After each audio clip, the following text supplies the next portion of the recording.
জয় মা তারা, জয় গুরু বামদেব। গল্পকথায় তারাপীঠে আপনাদের সুস্বাগতম। চলুন প্রতিদিনের মতো আজও আমি ঘুরিয়ে আনি মহাপীঠ তারাপীঠ থেকে। বলতে বলতে পৌঁছে গেছি আনন্দময়ী তারামায়ের মন্দির প্রাঙ্গণে। আজ 19শে জ্যৈষ্ঠ, মঙ্গলবার।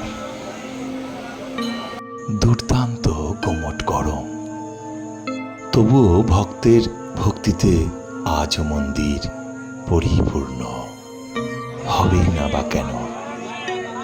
এ যে মহাপীঠ তারাপীঠ, এখানে ভক্তের ভক্তি, মায়ের স্নেহ সব মিলিয়ে একাকার। দর্শনেই মুক্তি, তাই প্রতিদিন দর্শনই হোক আপনার মুক্তির উপায়। মায়ের কৃপায় আপনার মধ্যে জাগুক ব্রহ্মজ্ঞান, বৈরাগ্য, হয়ে উঠবেন প্রকৃতি মানুষ।